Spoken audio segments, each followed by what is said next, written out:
Bismillahirrahmanirrahim. Assalamualaikum warahmatullahi wabarakatuh. Halo teman-teman, perkenalkan nama saya Muhammad Maulana Zarkasi dari Fisika Angkatan 2018. Di sini saya akan menjelaskan tentang sejarah model inti proton elektron oleh Rutherford dan hipotesa neutron oleh James Chadwick untuk memenuhi tugas mata kuliah Fisika Inti pada tahun 2021. Oke, langsung aja. Yang pertama kita akan membahas terlebih dahulu mengenai sejarah model inti proton elektron oleh Bapak Rutherford.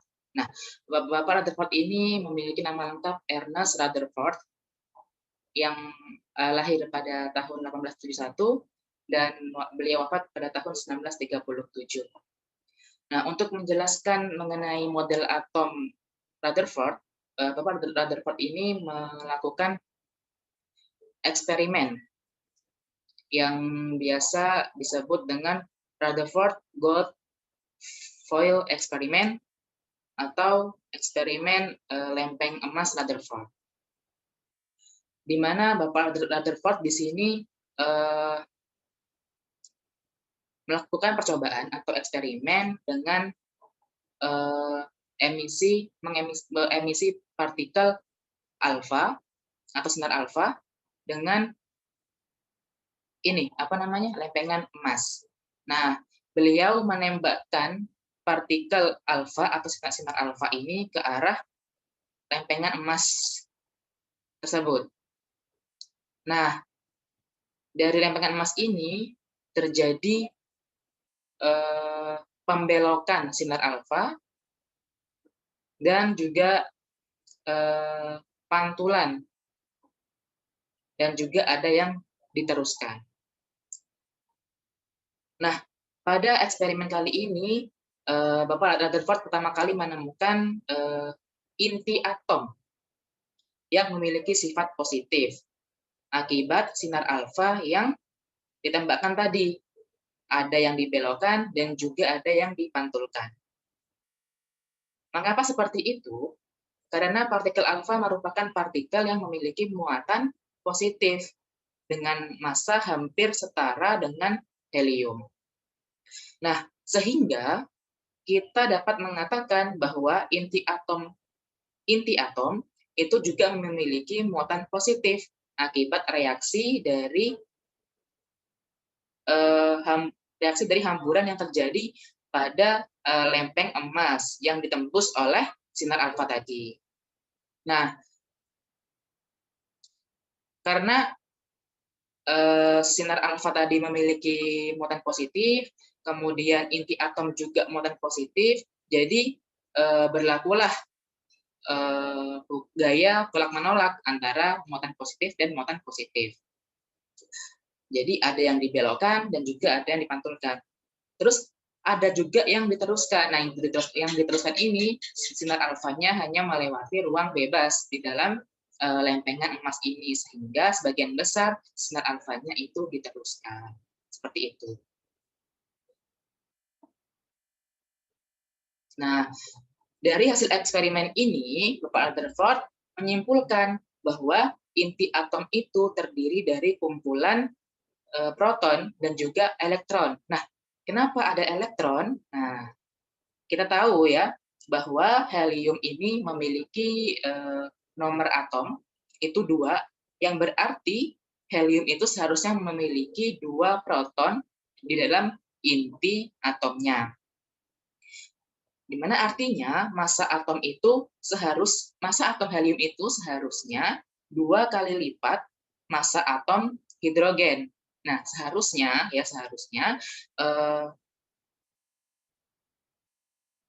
massa atom helium itu seharusnya 2 kali lipat massa atom hidrogen. Tetapi pada eksperimen yang telah dilakukan, ternyata massa helium itu setara dengan 4 kali lipatnya massa atom hidrogen. Nah, 4 kali lipat dari massa atom hidrogen. Nah, apakah ada sesuatu hal lain yang terdapat di dalam inti atom? Nah, itulah pertanyaannya. Berdasarkan eksperimen Rutherford itu mengajukan model inti proton elektron. Nah, agar inti atom ini helium ini setara dengan hidrogen, maka kita bisa menganggap satu atom helium itu terdiri dari 4 proton dan juga 4 elektron. Nah, dari 4 proton dan 4 elektron itu, 2 muatan elektron pada inti menetralkan 2 muatan proton. Sehingga total muatan pada atom helium itu netral. Seperti itu.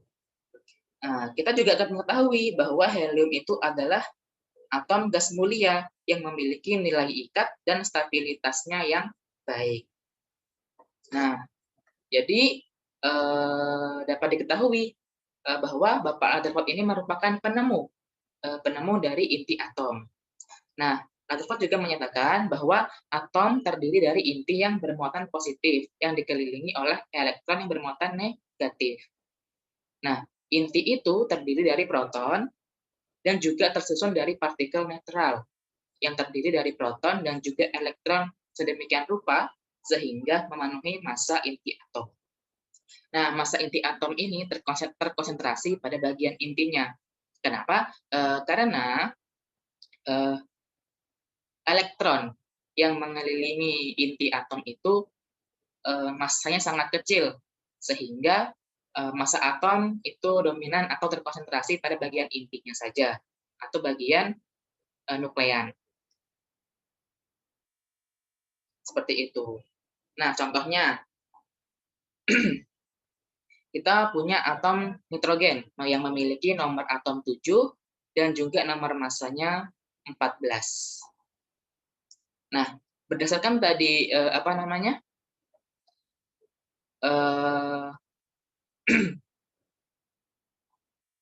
argumen awal bahwasanya ada muatan elektron di dalam inti atom yang akan menetralkan dari muatan positif atau proton. Nah, jadi di dalam inti atom nitrogen ini terdapat 7 proton, kemudian ada partikel netral lagi yang terdiri dari 7 proton juga dan 7 elektron. Jadi 7 proton dan 7 elektron ini disebut dengan partikel netral. Sehingga di dalam inti atom ini terdapat 21 partikel, yaitu partikel protonnya ada 14 dan partikel elektronnya ada 7. Nah, dari 7 elektron ini menetralkan 7 proton. Sehingga total partikel ada 21. Nah, jumlahan atau total dari partikel itu ada 21. Sedangkan di atom nitrogen itu memiliki nomor massa 14, yang artinya ada 14 partikel yang seharusnya mengisi di inti atom. Tetapi di inti atom itu tadi itu ada 21 partikel, sehingga itu sudah menyalahi aturan yang seharusnya. Kemudian proton dan juga elektron ini merupakan fermion, di mana fermion ini memiliki spin, kita tahu spinnya setengah ya, spinan setengah, sehingga spin nitrogen yang memiliki nomor massa 14 itu seharusnya bernilai 7 gitu. Maksimal bernilai 7. Tetapi pada kombinasi 21 partikel ini berarti dia memiliki spin 21/2 gitu kan.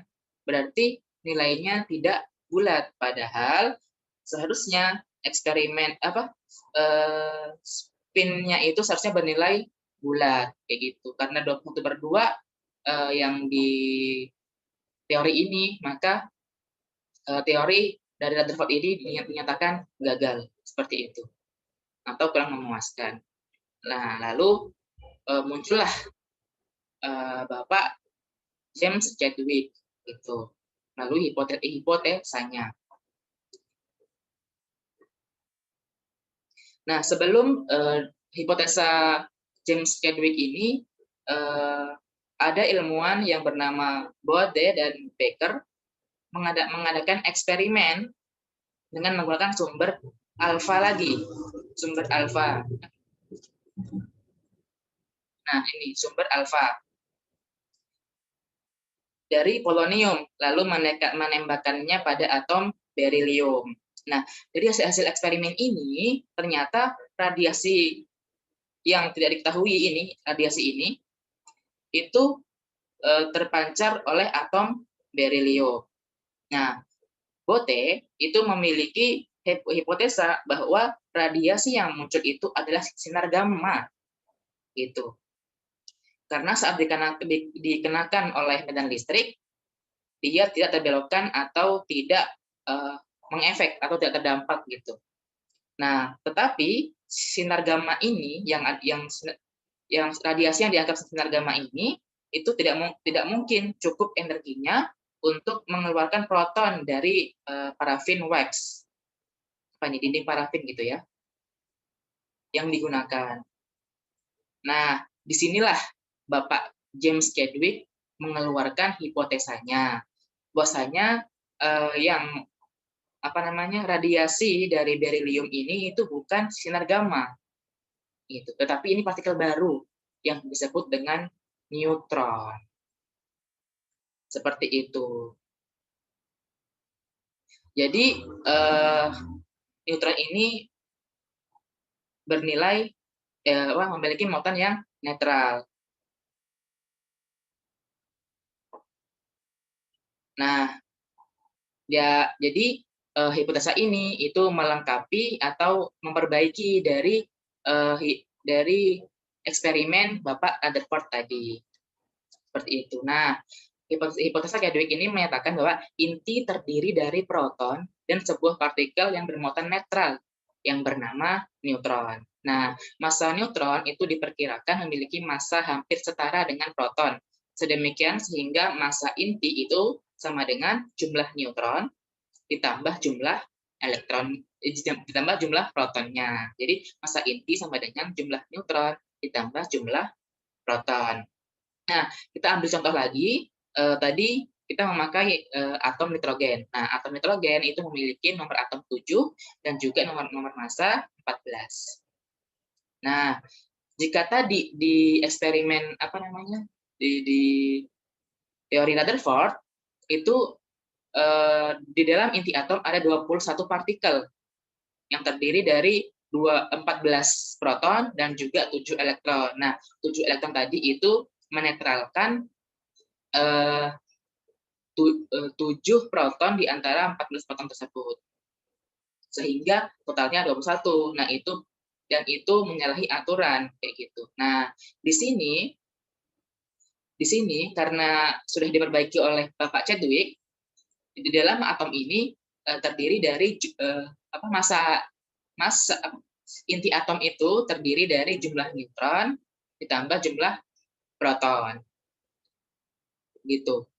Jadi di sini ada 7 proton, kemudian ada 7 neutron, sehingga totalnya itu ada 14. Nah, 14 jadi mendekati nilai nomor massa atom kayak gitu.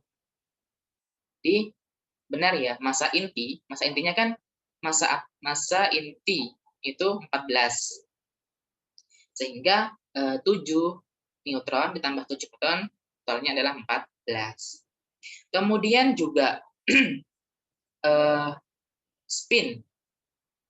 Proton dan neutron juga sama-sama fermion, memiliki spin setengah. Nah, totalnya itu ada 14. 14 dengan atom spin setengah, 14 dibagi 2 sama dengan 7. Nah, 7 itu adalah bilangan bulat. Sehingga hipotesa ini itu memungkinkan dan untuk mendapatkan nilai bulat yaitu 7. Sehingga pada hipotesa ini, hipotesa neutron oleh James Chadwick ini terbukti dan sukses. Jadi dari sinilah teori atom yang terdiri dari inti atom yang terdiri dari proton dan juga neutron, kemudian dikelilingi oleh elektron-elektron seperti itu. Nah, semoga apa yang saya sampaikan kali ini bermanfaat bagi teman-teman yang menonton video ini. Apabila saya ada salah-salah kata, ada perkataan yang kurang berkenan, saya mohon maaf karena kebenaran mutlak itu datangnya dari Allah Subhanahu wa taala, Tuhan kita, dan kesalahan mutlak datangnya dari diri saya sendiri. Sekian presentasi dari saya, semoga bermanfaat bagi teman-teman semua. Akhir kata, terima kasih. Assalamualaikum warahmatullahi wabarakatuh. Sampai jumpa.